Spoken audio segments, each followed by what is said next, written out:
So hello and welcome everybody. Thank you so much for joining our webinar on this really cold evening. I don't know if anyone's been outside, but it's freezing out there. I am Ashley Rauch. I'm the Community Engagement Manager with the Hudson Highlands Land Trust. We are a nonprofit land conservation organization that protects the natural resources and scenic beauty of the Hudson Highlands region of New York, where many of us live. This is our second webinar on this topic, and if you joined our webinar last Tuesday, tonight's presentation is going to look pretty similar, but we hope the discussion will provide some new insights. You will hear from a number of my colleagues over the course of the evening, and we have a couple of guest speakers that we'll introduce along the way. Thank you in advance to those guest speakers. Before we turn to our presentation, just a few important reminders. Please keep yourself on mute for the duration of the webinar. You can keep your video on if you'd like. We always like to see your faces. The presentation will be just under an hour, so we'll take your questions all the way at the end. So if you can save your questions for the end, that would be much appreciated. We'll ask you to submit those questions through the chat box, but I'll remind you of that once we get to that Q&A section. And then finally, a recording of this webinar, like Nicole just mentioned, as well as the recording of last week's webinar, will be available on our website and also our YouTube channel in case you miss anything. So with that, I'm going to turn it over to Michelle Smith. She is our executive director, and she's going to go over our plan for the evening and also dive into some of the real estate trends we've been seeing. Michelle? Hi, everyone. Hi, thanks, Ashley. Hi, everyone. Thank you very much for joining us this evening. I'm just going to go quickly over the agenda for tonight, what we're going to cover. And then once we're finished with our comments and our guest speakers, we're going to turn it over to Q&A.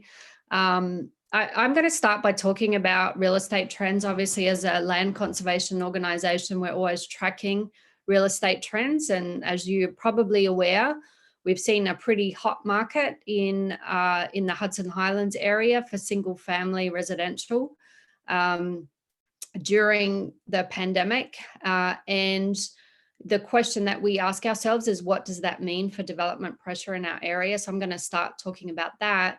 And then the other sort of pressure that we've seen here is visitation. We've obviously seen a huge increase in visitors to the Hudson Highlands.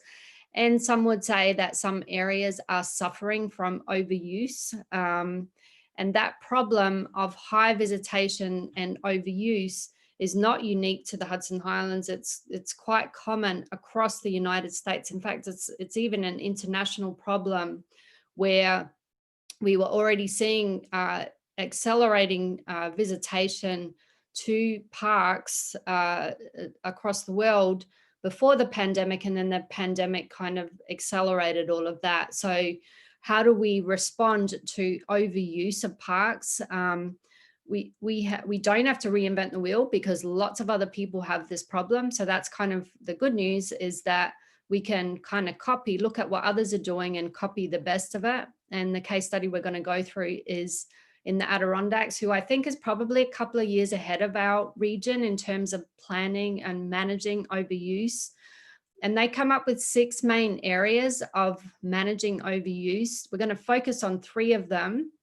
Those 3 are comprehensive planning, outreach, and education, which we're going to cover by talking about the Trail Stewards program.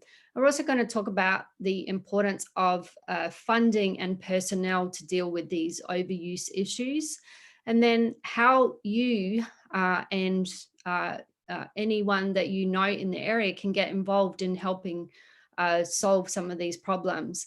The 3 other items of the Adirondacks case study that we're not going to really cover as much but are very of high interest to people, what they call front country infrastructure, which is things like parking, bathrooms, where do people get water, concessions, all that sort of stuff. We're not gonna cover the infrastructure type issues. They break it up into front country and back country infrastructure because there are other projects going on right now that are going to cover those. Plus the other thing that's addressed in the Adirondacks 6 steps, which is limits on visitation, i.e. some sort of permitting process. So a lot of that stuff is being looked at under a different banner, which is State Parks is working on a visitor management program right now. So we'll be hearing more about that in the coming months. And as you may be aware, there's the Fjord Trail, that is being worked on in the Route 9D corridor, and that's obviously going to address a lot of infrastructure issues. So that's why we're going to focus on these other 3 areas coming out of the Adirondacks case study and what's already being done there. And those are the 3 things that we're working on as a land trust. And then the other thing that we're working on as a land trust to address some of these issues is really sort of something that's been going on for decades, but it's becoming more organized and I guess more efficient, which is expansion of parkland so that you can build buffers around existing parkland to keep the integrity of the interior and protect the natural resource of the interior, but also create new access points for people to come in by, coming up with new areas for parking and for access, so that those new points are away from the currently congested areas. They're away from the Route 9D corridor, the Route 301 corridor. So we're going to talk more about that, looking at the historic context and what does it take to expand parkland that helps manage these issues.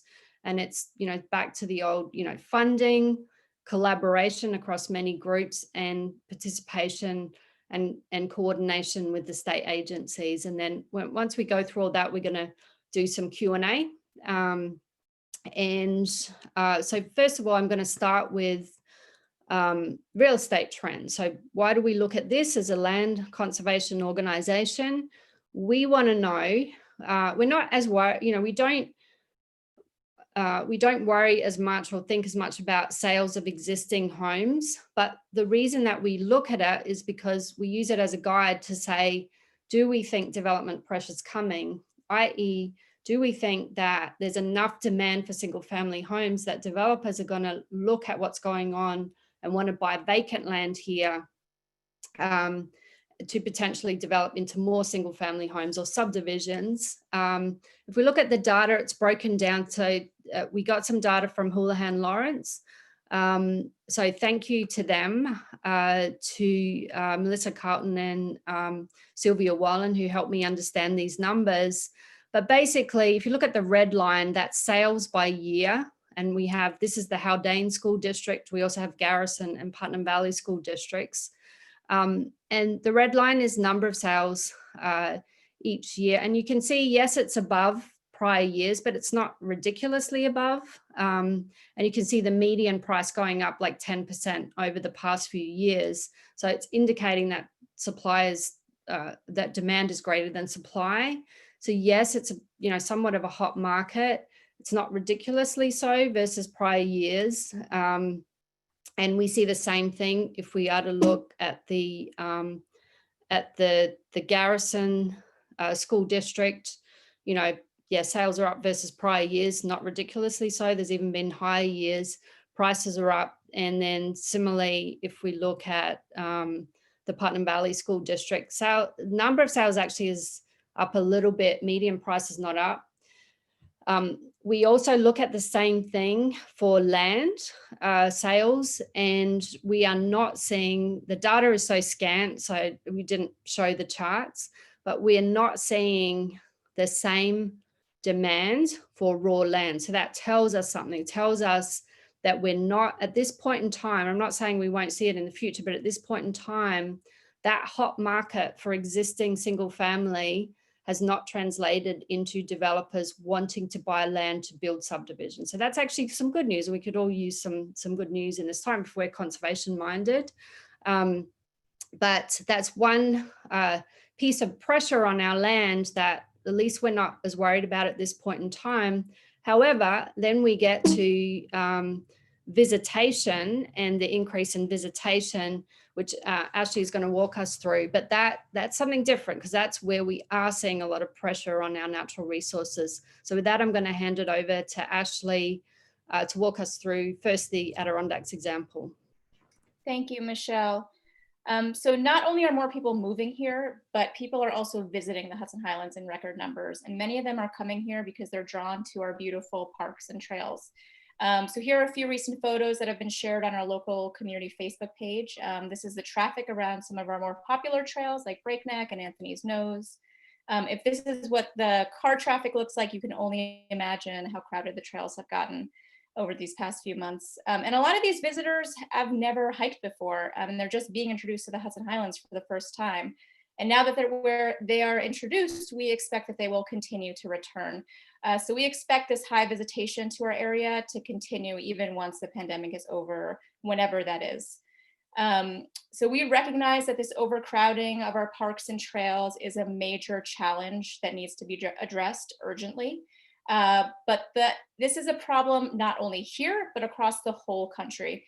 So we don't need to reinvent the wheel to solve it, like Michelle referenced earlier. Instead, we want to look at what others are doing. So we thought it'd be helpful to share this case study from another region in New York that's also experiencing a boom in tourism, the Adirondacks. Many of us are familiar with Adirondacks. They have more than 12 million visitors a year. So the Adirondack Park has become even more popular than Niagara Falls, if you can believe it. They are a few steps ahead of us, though. Like Michelle said, we think they're a couple of years ahead of us. They're developing a long-term master plan for dealing with this overuse. And we think that is a really great example of what we can do here in the Hudson Highlands. So their plan is called the Adirondack Vision 2050. I'm going to switch over to a website right now that was developed by a group called the Adirondack Council. And I'm going to share some of the solutions that they're coming up with to help mitigate this overuse that they're seeing. I'm going to share a link to this website in a follow-up email tomorrow. So look out for that. And this website is a real treasure trove of information. So I won't have time to go through all of it tonight, but I highly recommend that you explore it on your own time. So let me switch over to that. I'm going to share my screen with you all. Let's see, here we are. Alrighty, hopefully you see this video of hikers. So before we dive into this website, I really just want to stress again that the Adirondacks are further along in their planning than we are here. And we believe this is a valuable framework that we can piggyback off of to help develop tailored solutions for the Hudson Highlands. I want to stress we do not have all the answers for the Hudson Highlands to share with you tonight. I wish we did, but we don't. The hope is that we can use this case study to learn what other communities are doing to address some of these same issues that we're experiencing. And plus, we want to make you aware of what's already happening to solve these problems and how you can get involved right here in the Highlands. So let's turn to this website here. You can see in this just how crowded the trails have gotten, and this may look very familiar to you if you've been on our trails recently. I'm going to continue scrolling down. So the way this website works, it's called a story map. So you just scroll through it. So I'm just going to take you guys on this journey here. All right. So the first step in developing this plan, the Adirondack 2050 plan, was defining the problem. I'm just going to read this here. So their problem is overuse, or a condition in which the volume of and where from use produces damages to the natural resource and negative impacts on wilderness and/or difficulties providing for visitor safety and management objectives. But they also recognize the upside of tourism. So more people are connecting to nature, more people can become advocates for conservation, plus there are the undeniable economic benefits of tourism. But it can only be successful with proper visitor management. So I'm going to keep scrolling here, but you're going to see a few of the indicators of overuse that they've defined. Demand for parkland, let's see, here we go. Demand for parking, not parkland, parking exceeds parking lot capacity. Trails, where's the next one here? There we go. Trails are widening and being eroded.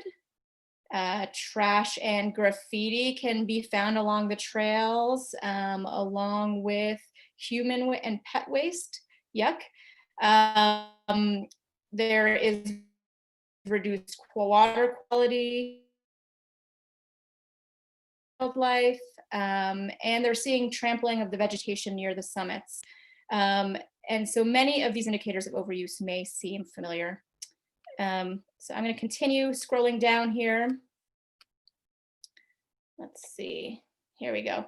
So the next step, so they defined their problem, and the next step was that they collected and analyzed the usage data to help them understand the problem really well, which is something we need to do here across our entire area. As I'm sure you're aware, the crowding along Route 9D has expanded to places like Route 9W across the river, Route 301, and Anytown Road.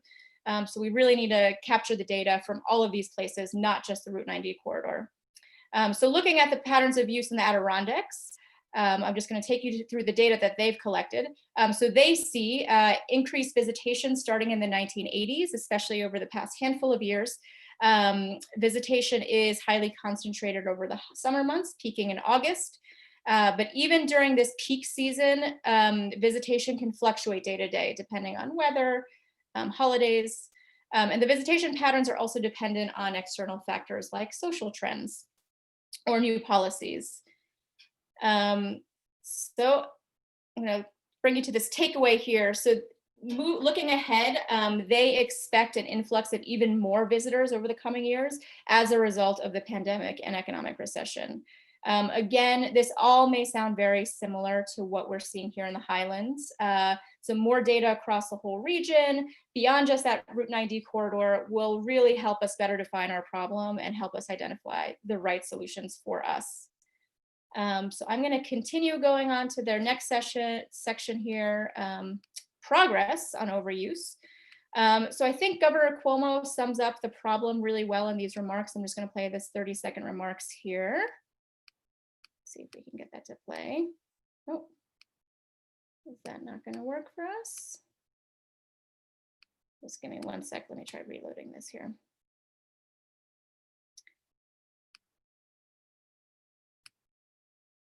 There we go.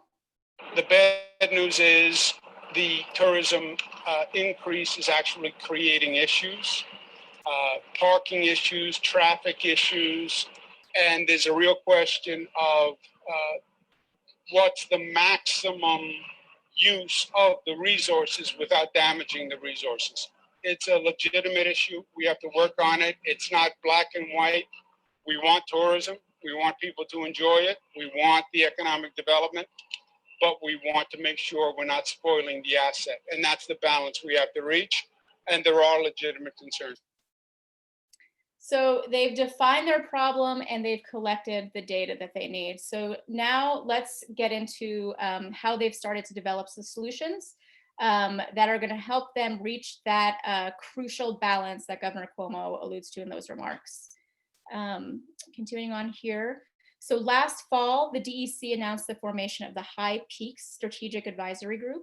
And they were tasked with developing recommendations for the sustainable use of the High Peaks region that benefits both the users and the environment. And that can be done. It's a challenge, but it can be done. So this group is made up of stakeholders from the DEC and other state agencies like the Department of Parks and the Department of Transportation, local municipalities, conservation groups, academic institutions, various user groups, and also local businesses. And public participation input is really strongly encouraged at every step of this planning process. So the key here is that the group brings together several towns and government agencies working to solve this regional challenge. And this is the type of broad collaboration that we don't yet have here. Although we do have a lot of planning happening at the individual town level, which we're going to get into a little later. So the planning groups started, let me just keep going down here. The planning group started with visioning. What will the Adirondacks look like in 2050?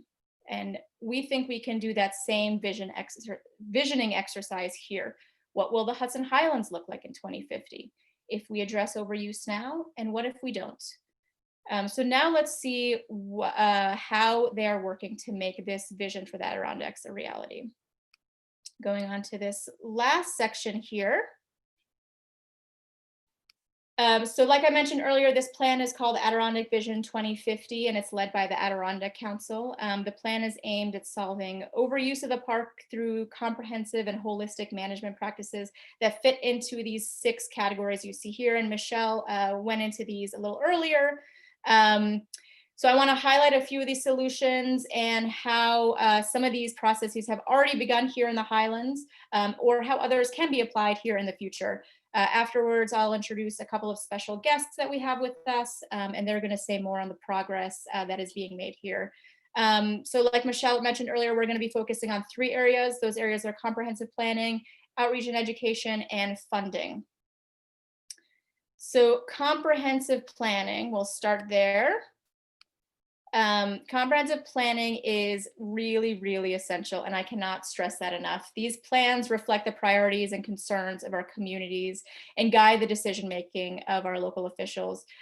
Here in the Highlands, we have comprehensive plans going on in 2 towns, in Phillipstown and also in Cornwall on Hudson across the river. And I believe both are still open for public comments, so I'd encourage you to get involved and bring any ideas you have to the table.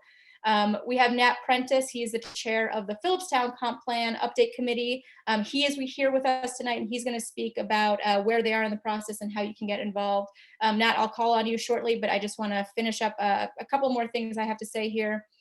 So the second key component is visitor education. That is key, especially when folks are out on the trails. So for the past several years, we've been partnering with the New York, New Jersey Trail Conference on their Trail Stewards program. And that's helping to educate visitors on how to minimize their impacts on the natural resources at some of our most popular trails like Breakneck. Michelle is going to say a few words about our partnership with the Trail Conference shortly. And then we have a special guest, Erica Garfinkel. We'll have her speak about her experience as a volunteer trail steward. So coming up just in a couple minutes here. I just want to say a couple things about front and backcountry infrastructure. So front and backcountry infrastructure and the limits of use. These discussions are already happening here through the Fjord Trail discussions. And that's going to be along the Route 90 corridor, obviously. And also the discussions are happening more broadly through a visitor management plan that is being developed by state parks. So there will be more information on all of this coming your way in the next coming months. And finally, maybe most importantly, none of this is possible without sufficient funding. Michelle and our land team are going to talk through how we are working to access state and federal funds to address all these challenges coming up later in the presentation. So I just want to leave you on one final note here, and then we're going to turn to our special guests. Let's go all the way to the end here. Let's see. Sorry about this. I want to leave you with this final thought right here. Taking all of these management solutions together, these actions can protect the ecological integrity and wild character of the Adirondack Park while providing world-class recreational opportunities for all. And that is something we believe we can accomplish here in the Hudson Highlands too. So that is the Adirondack Vision 2050 story map. Again, I'm going to share this website with you. I encourage you to go through it. There is a ton of great information here. And a lot of lessons we can learn for what we can do here in the Highlands. I'm going to circle now back to comprehensive planning. I'm going to hand it over to Nat Prentice, and he is going to talk about the comprehensive plan update here in Phillipstown. Nat, take it away. Gosh, good evening, everyone. I hope you're all doing as well as you can be. The timing here of this presentation and our comprehensive plan couldn't be better because, in fact, tomorrow night, December the 3rd, we are going to, that is to say, a group of volunteers that's been working on an update of the comprehensive plan for the town of Phillipstown. And not everybody can tell me the difference between the towns and the villages, but there are both, and the villages fit into the town. But tomorrow evening, we're going to turn over a draft of a new comprehensive plan to the town board, and it will become a public document at that point. And you're all invited because it will be on this website, phillipstown2020.org. You can go there and you can get earlier versions and you can get a lot of background information, but the up-to-date new draft plan will be on there as of tomorrow night. And we invite your comment because Ashley's completely correct. This process is, while we're 3 years into it, the process is really only beginning because now we've turned it over to the town and the town has to go through all its procedures as to how adoption can be achieved. So you're all welcome to get involved in this. Your feedback is very important to us. There's no reason why we can't write into this plan the kind of vision that the Adirondack Group has done. We too can have a master plan to preserve our area. So it's just beginning. The comprehensive plan is meant to be readable and a vision statement, and it's not the law, but it's something that people can point to and say, this is what we want to look like. And I think it's a good exercise, and it's a good bit of time. There are some new issues that, of course, we're all aware of that go into this year's plan as opposed to the 2006 one, and visitor management is right at the top of the list. So you'll find a treatment of that in the plan. I encourage you to read it and to get involved. We'll probably have a whole new committee, and that committee will probably be called the Adoption Committee, and be happy to have any of you raise your hand if, in fact, that's something you want to be involved with. So thanks for the opportunity to tell you. Thank you, Nat. And I just want to mention one more thing. I did mention that the if we have anyone on the call on the webinar tonight from across the river, Cornwall and Hudson is nearing the finalization of their comp plan, and there is opportunity for input. I believe they're having a public hearing on the 14th of this month. But I'm going to be sending out an email after this with all the information on how you can submit your comments to the Cornwall, both the Phillipstown and the Cornwall and Hudson comp plans. So with that, I'm going to turn it back over to Michelle, and she's going to tell us more about our partnership with the Trail Conference on the Trail Stewards program. Michelle? Yes, thank you. Can you advance to the next slide? Thanks. Yeah, so everybody, some people here may know the gentleman in the red shirt who couldn't be with us tonight, but that's Hank Osborne. And he has done an amazing job leading the New York, New Jersey Trail Conference Trail Steward program over the last several years.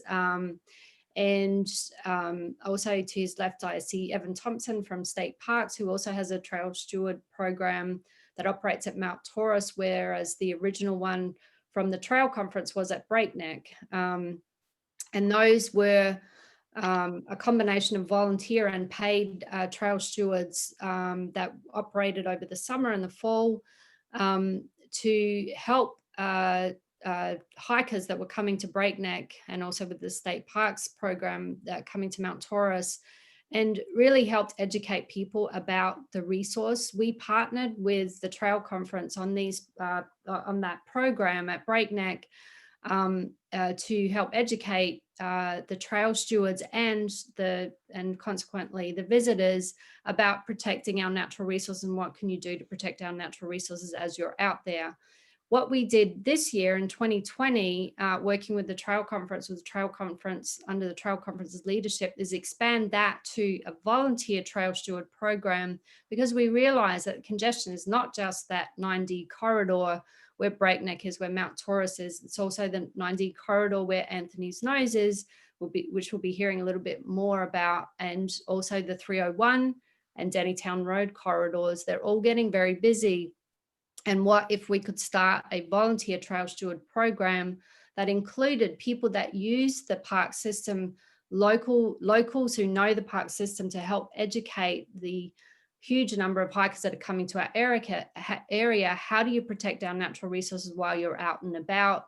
How do you avoid getting lost so that you don't have to call on our emergency services and so forth? So with that, I wanted to introduce one of our volunteer trail stewards this year, and that is Erica Garfinkel, who has kindly volunteered to be with us tonight, talk a little bit about her experience. And one thing that I was very impressed with is that she lives in New Jersey, more than an hour's drive away, and she volunteers at Anthony's Nose. So with that, Erica, I'd love to hear about your experience as a volunteer trail steward, and also hopefully encourage others to get involved. Hi, Michelle. Thank you very much, everyone. My name is Erica Garfinkel, and yes, I am a New Jersey resident, also an outdoor enthusiast, hiker, biker, camper. And yes, I do drive about an hour and a half to get to Anthony's Nose. I've been hiking and biking and spending time outdoors for the past 5 years. I feel like I've been trail stewarding unofficially for that time. So when the pandemic started, you know, similar to everyone else, my trail usage increased. So as that increased, you know, I saw everyone else spending time outdoors too. So, you know, I reached out to agencies like the Appalachian Trail Conservancy and the New York, New Jersey Trail Conference. And, you know, I felt a very, you know, important urge to, you know, help out because, you know, I could tell as an experienced hiker that the grounds needed, you know, taken care of, and new hikers needed a little more education. And, you know, you can just tell by being out there. So I've been a trail steward since October. I kind of just set up like on the beginning of the trail, either on the Appalachian Trail side or, you know, the Camp Smith, and I'll bring maps. Sometimes I'll stay at the summit and I'll talk to people, you know, about, you know, a certain route. It's a little easier at Anthony's Nose just because it's most of an out and back trail. A lot of the times when I'm hiking in other places, people are really lost and they need advice. They need to look at a map. So, you know, I found it really important because it gives people, you know, like they see someone from the trail conference or they see someone who is more experienced than them, and they'll go up to them and they'll say, hey, can you help me get here? Or which way is the trail? And that'll keep them from walking off the trail or doing something that they're not supposed to. So, you know, I just found it really important for me to do personally and to help out the land and the natural worlds. So Thank you, Erica, and thank you for your really important work. Thanks for being here tonight. So if you're looking to get involved, if you're looking for volunteer opportunities, the Volunteer Trail Stewards is obviously a great place to start. We also have a number of volunteer opportunities on a nature preserve that we manage in Putnam Valley.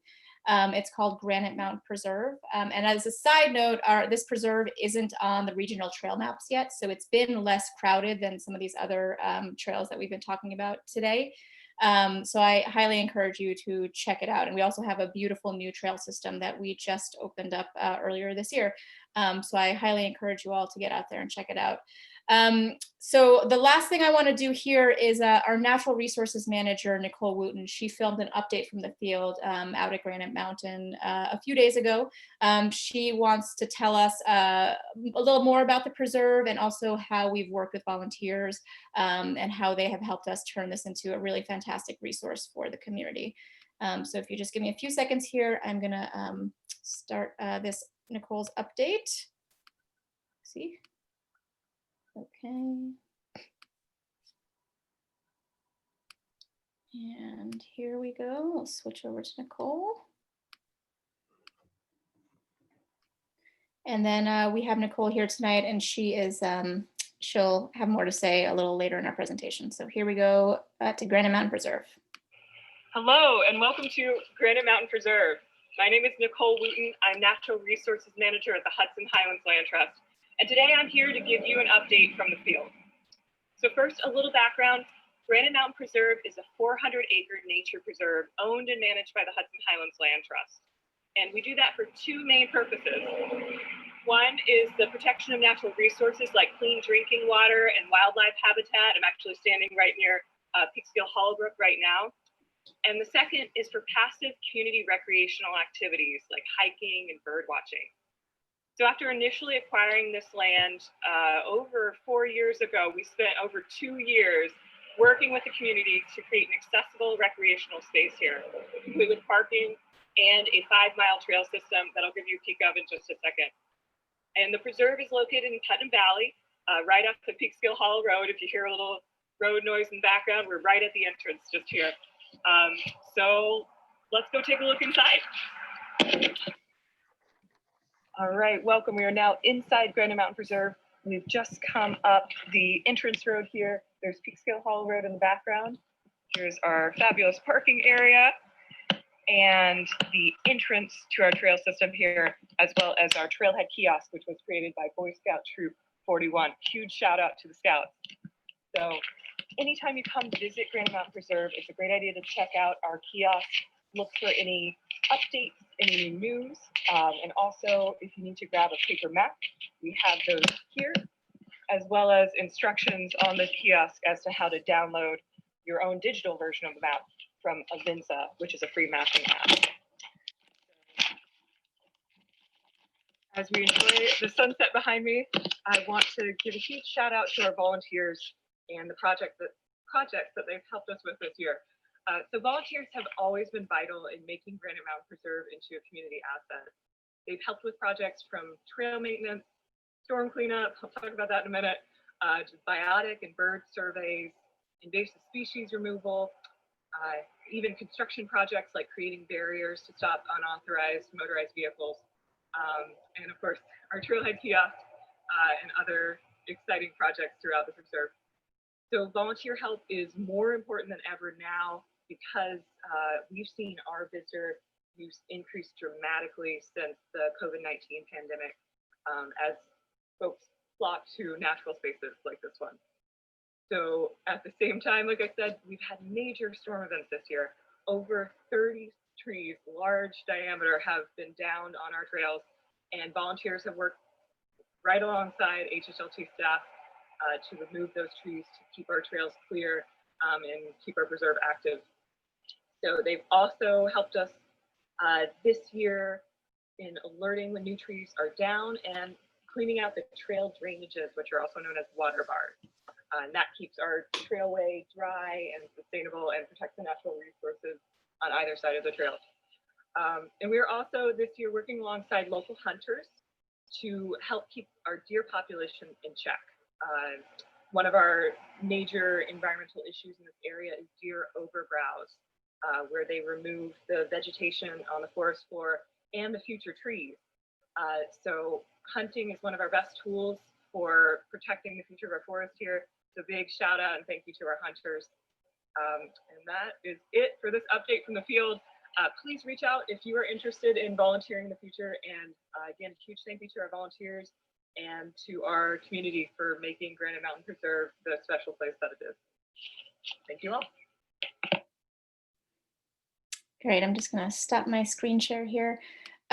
So like Nicole said, if you are interested in volunteering with us, please reach out. You can reach out to Nicole or you can reach out to me. And while we don't have any specific volunteer opportunities going into the winter months. Good morning, everybody. Thank you for joining our webinar. My name is Michelle.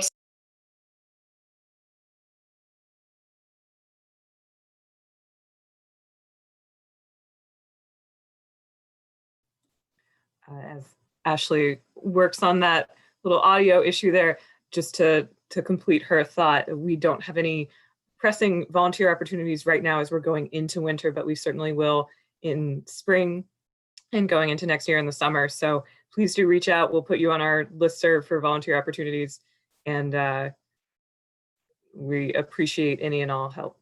Thank you.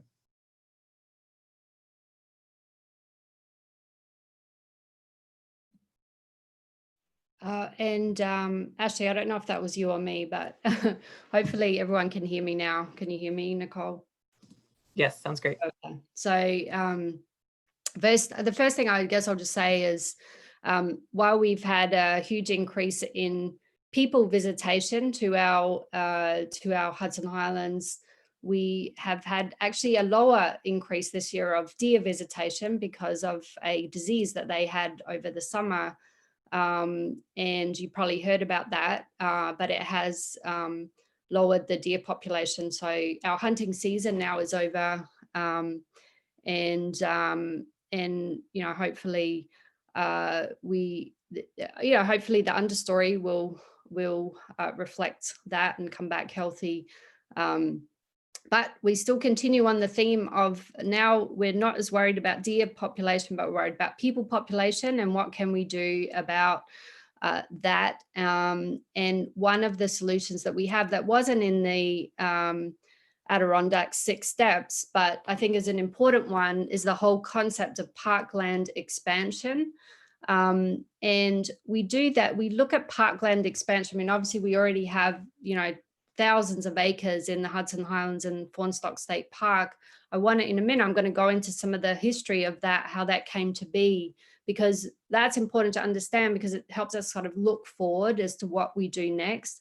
But why do we think about parkland expansion? We think about it, it's really important to have buffers around the parkland that we have to continue to protect the interior of the parkland. And also, as we mentioned before, to diversify the access points. So right now there's a huge choke points on the Route 9D corridor and the 301 corridor, as well as Dennytown Road, a few other spots. And then, you know, move over to the other side of the river, you've got the 9W corridor. And as anyone who's driven past Storm King will see, there's a lot of congestion there as well. And so what happens when you start to expand the parks, and maybe, you know, you go further west for the parks on the west side of the river, you go further east and north for the parks on the east side of the river. And then you can really start to disperse the crowds to different edges. And I know some people have, you know, commented back to me and said, well, aren't you just bringing more people into the parks and creating more overuse of the natural resources, maybe to places that hadn't been so highly visited before? I think, you know, we would say that you're doing it, you're creating that access on the edge of the park. So if you continue to create buffers around the park, you're still doing a lot to protect the interior of the park. And think about it, you know, Breakneck and Taurus, they're kind of edge trails of our park system. So if you go back to the 50s and look at the park system was really just Storm King and a little bit of the Breakneck area. And imagine if that's all we had today, imagine how crowded that would be. And then, you know, by the time you got to the 70s, you start to see the build out of the Breakneck area and Mount Taurus and the expansion of Storm King State Park. So that by the time you get to the 1990s, now you're really seeing, first of all, you're starting to see Fawnstock get created, right, in the 90s, and you're starting to see Hudson Highlands State Park expand from the Breakneck area into the Mount Beacon area. And that was a big collaboration between state parks and also Scenic Hudson and Open Space Institute. And then by the 2000s, you can see now you've got the formations of those big park areas. You're starting to fill in the gaps, so that by the 2010s and by the end of this decade, so coming into 2019 and 2020, now you've got Storm King to Black Rock. Now they're working on the connector to Scunnamunk on the west side of the river. On the east side of the river, you have a much bigger filled out Hudson Highlands State Park, as well as Fawnstock. And then if you start looking, you know, between, if you can see my cursor, between I'm just going to lower images, but if you start looking like between Fawnstock and Hudson Highlands State Park, you see, wow, now you can connect the parks. So that's obviously a big focus, is to have greater connectivity, because that's going to be better for wildlife. But also there's a lot of like bits and pieces to fill in and buffers, you know, that could still be gaps that could still be filled in. But in addition to that, and remember I mentioned the importance of buffers for protecting our natural resources. If you start to go north of Fawnstock and you start to go east of Fawnstock, you have areas that are not heavily trafficked. And so if you can create access through, you know, sort of that Dutchess County area around Fawnstock and then further into Eastern Putnam, you'll have a way to diversify people away from the current choke points. And then how do you do that? So now we start to think about, remember Ashley talked about the 2050 vision. And so I think that's something that we think about a lot for our conserved lands in the Hudson Highlands area. And, you know, what is going to happen next in terms of buffering and building these additional access points and building the connectors between parks. And how is that going to happen? And a key things that need to happen are funding. We need funding. We need federal, state funding, which is more challenging now in the pandemic. And we need these, you know, big and very healthy collaborations between the state agencies, land conservation organizations. And so that's a big focus of ours at the Land Trust, is how do you get all that to work together so that we can get, you know, the park system and the buffers and the access points where we would like them to be in our vision for 2050 or whatever year we're focused on. So with that, I'm going to hand it over to Nicole to talk about some of the things that we're doing with respect to federal funding, which comes in the form of Highlands Conservation Act, and our collaborations to make these things happen. Great, thank you, Michelle. So yes, this is a bit of a peek under the hood of the process of continuing and protection of parks. So in addition to municipal planning, as Nat spoke to, and in addition to stewarding the land and trails on the ground as Erica works towards, another complementary way for us to protect our natural resources is through land conservation. And one of those big obstacles for getting that done is through funding. So funding is key for land protection, also often a limiting factor. And one of the great sources that we have here in the Highlands region is the Highlands Conservation Act. Now that's a federal act that was established in 2004, and it essentially recognizes the importance of this particular region from a national level. So it grants up to $10 million per year to the 4 state Highlands region. So the Highlands region stretches from Pennsylvania through New Jersey, through New York, and into Connecticut. And it allots that funding to protect recreational values, forests, water, wildlife, and agriculture. And some of that funding is competitive. So that's why we're fortunate to have our New York Highlands Network, our landscape collaborative of organizations and state agencies that are invested in protecting these lands.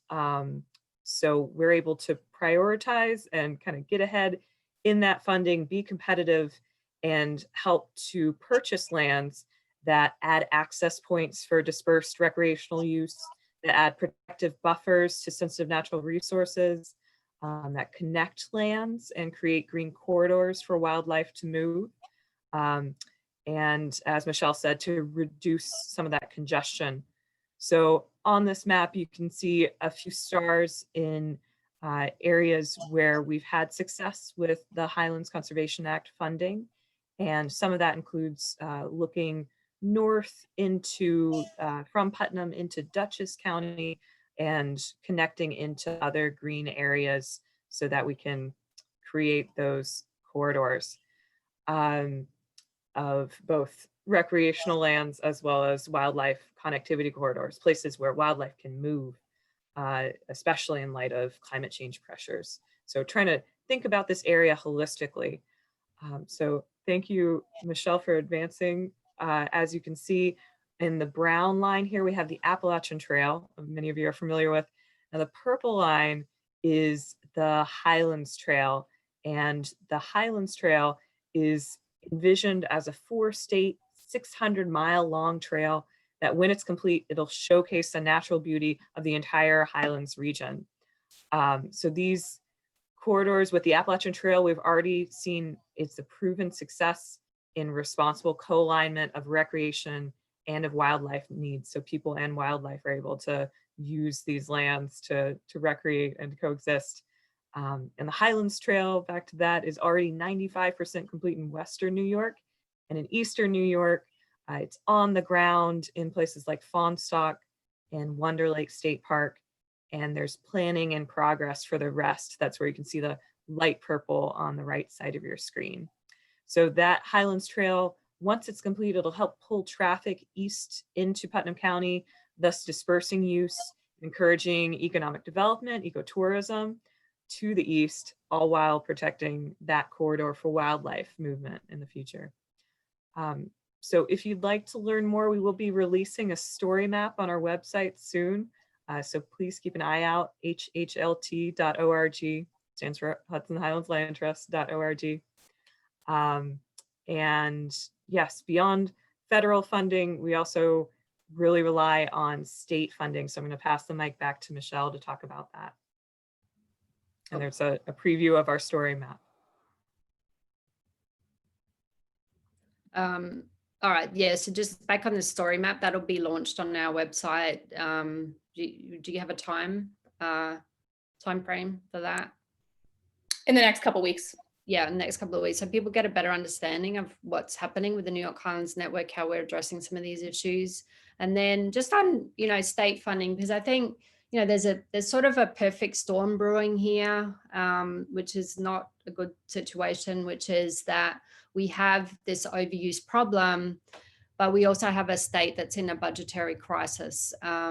And, the state, we've been very fortunate in the state of New York historically with a large environmental protection fund, 300 million a year for the past few years.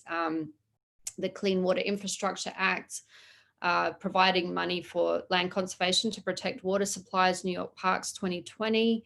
There was going to be an Environmental Bond Act in 2020 on the ballot for another $3 billion of environmental restoration funding, but that was taken off the ballot due to the pandemic, may or may not appear again in 2021. And, the storm that we don't want to see is one where we continue to see a huge amount of visitation to our area, overuse issues, and not enough funding to manage that from the state. And so this is a very challenging issue right now. And, we like to encourage people, we'll send some information out to contact your state representative, your state assembly members and senators about environmental funding. The ask that we have in the environmental community for New York is keep it where it is. Could you please keep it where it is, so that we can, continue to not only, continue the parkland expansion that we talked about, but also the stewardship to basically meet the need, which this middle icon represents. The access to nature is vital in protecting public health. This is not a luxury item. This is essential. And we've obviously seen that it's essential during the pandemic. So many people want to come out. It's very important for people's physical and mental health. And it will be a sad situation if we see a decrease in funding at the time that demand for this is so high. But I know it's challenging, and we have heard, recently, because of the state's, need for funding for healthcare and healthcare issues. Obviously, they've also got to roll out a vaccine, which is very important, and school funding that, the assembly members and senators are managing our expectations about environmental funding and basically saying that unless we get federal help, we might not, see what we would like to see. But we will send out some information. We encourage you to engage your assembly members and senators in this discussion, that we hope that, we continue to have this level of funding, both for acquisitions and stewardship of our lands, and that it is important not only that it's essential for people during a pandemic to have all this access to parkland, but also for economic development and the New York State's economic recovery. And climate change did not go away during the pandemic. It's still here, and we still need to be investing money to address that. So like I said, we'll send out some information, and hopefully you can help us in contacting your representatives. And with that, I think we're ready to take some questions, and you can do that in the chat box. Yes, and you'll find that chat box on the bottom toolbar. It's right in the middle. And just click in there and chat to everybody so we can all see your questions.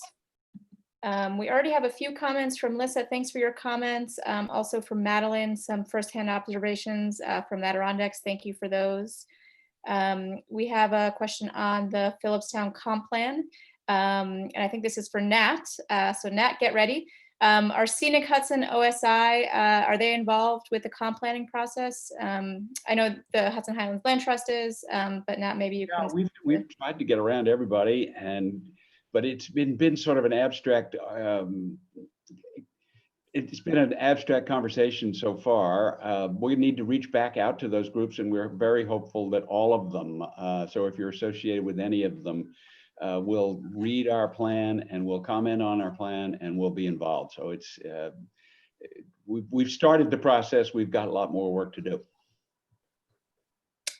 Thanks. We just had a new question come in from Brian, and I think this is for Nicole. Can you explain the deer population issue? Sure, happy to. So there's the long-term issue and then our short-term issue. Our short-term issue is that we were hit this year with something called EHD, epizootic hemorrhagic disorder, which is spread by a mite. It's a disease that we've had periodically in this area, and this year it hit hard. We lost a large portion of our deer population. Now that disease is gone, the mites die with the first freeze. So that's not something that we're dealing with, moving forward into next year. However, in the larger context, we generally in this area have a large overpopulation of deer. So our deer kind of eat down, they mow down the forests. In our Granite Mountain Preserve, a healthy deer population would be about 11 or 12 deer per square mile, and we were finding over 30 deer per square mile. So we were concerned about the future of our forest, not having trees. We were missing a generation of trees on our land, especially certain species, as Michelle spoke to as well. So our deer population issue in the long term, we want to manage what is healthy for this land, recognizing we don't have our top predators here anymore. Coyotes help a little bit, but I hope that helps answer your question. We've got a short-term shortage of deer and a long-term overabundance of deer that we're trying to manage. Thanks, Nicole. If anyone else has any other questions, feel free to put those in that chat box.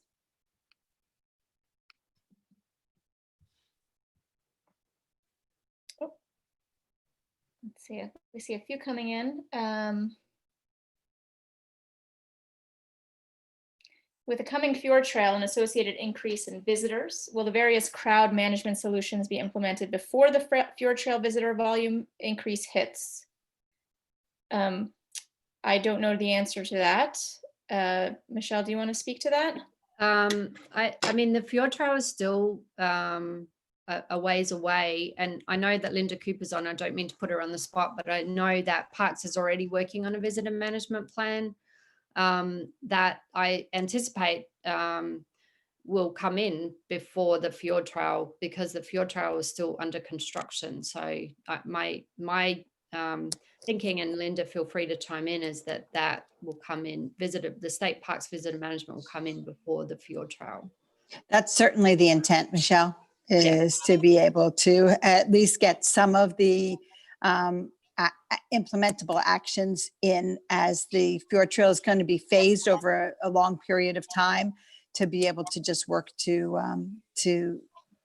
with the community and with our visitors and with Metro North, because a lot of our visitors come out of the city, to see if we can put some, I don't know what the word is, but put actions in place that will help address that. Thanks, Linda. And this might be another question for Linda. Sorry to put you on the spot, but Madeline asks, what can we do to support our local hiking residents that feel like they can't get out there anymore because it's so crowded? Well, one of the things that Michelle alluded to was that we have a tremendous number of hikes in the area, and they're not all breakneck, and they're not all Bull Hill or Mount Taurus. So as people learn, and we have great mapping resources, so as people learn that there are other opportunities for hiking, that's another way for local residents to be able to enjoy weekend hiking besides in a crowd. But maybe hopefully some of the local residents will help the way Erica Garfinkel did, and help us steward some of these trails and offer some of what they love about the Highlands, and be able to share that with new visitors so that they too will have the same ethic and appreciation of the Highlands that we all do. Thanks, Linda. And I'll just put in another plug for our nature preserve, Granite Mountain Preserve in Putnam Valley. Like I said, it's not on the regional trail map, so it has not been that crowded. So that is another option for local hikers. And then Ashley, Erica just mentioned that the trail conference has a list of alternative and less populated trails. Yes, and I can share that in our follow-up email. Thank you, Erica, for that reminder.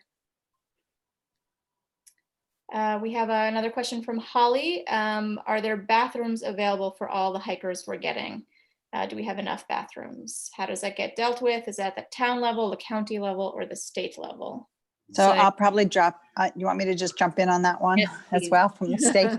So we, a number of years ago, we didn't have any sanitary waste facilities at the hiking. People just came and hiked and that was it. As the numbers swelled, we have put in portable toilet facilities at both where the train stop comes out, at the Breakneck Trailhead, and at Bull Hill. We also have them at Garrison as you come off the train to go into the Glencliff areas.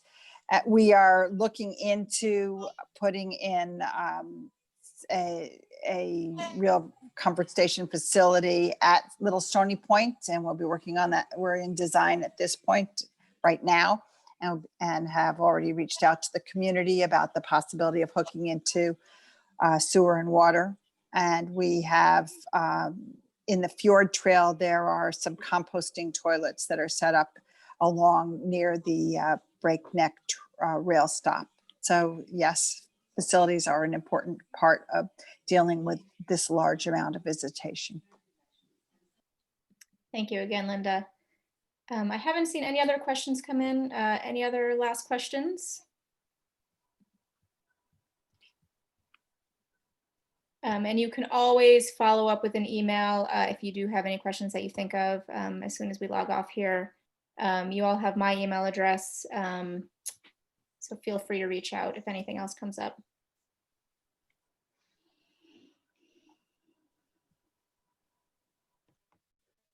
All right, let's see.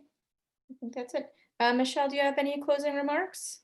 No, that as we were just asking for questions, I have seen, we have a couple of people. I mean, obviously, as these things often go, it's very heavily tilted towards the east side of the river, but I noticed that we have a couple of people from the west side of the river. I noticed Win Gold is on and Susan Bondrak is on. And I just wanted to just specifically say if they wanted to make any comments about the west side and comp planning over there, visitor management, or if they had any questions specifically, because I think the east side and the west side are in slightly different places with respect to trail steward programs. I'm not totally sure, but I just wanted to see if they had any questions specific to their side of the river. Not to put you guys on the spot.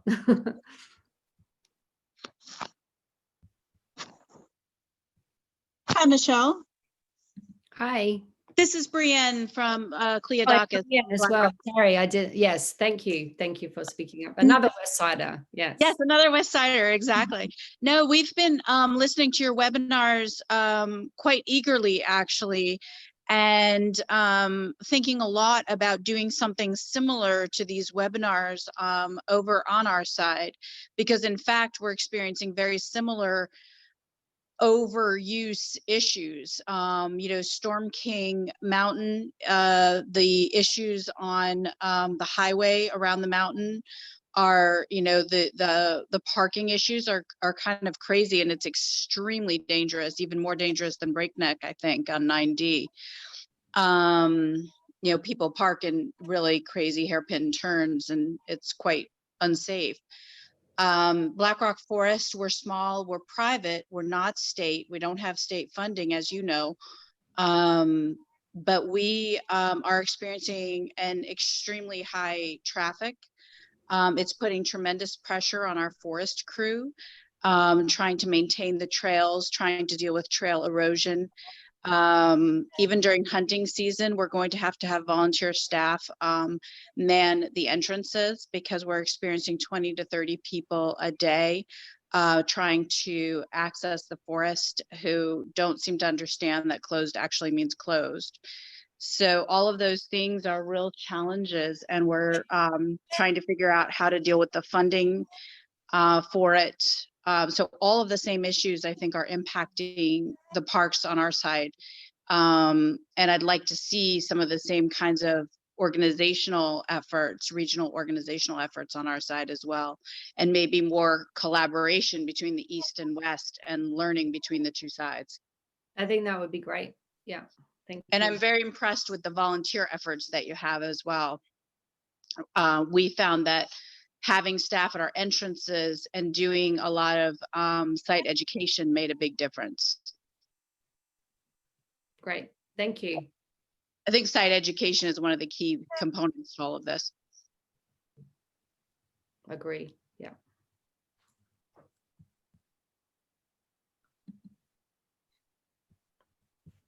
All right, so I think with that, we are going to wrap up. So thank you for being here. Look out for an email from me. I'll be sharing a number of resources and links that we mentioned during the webinar.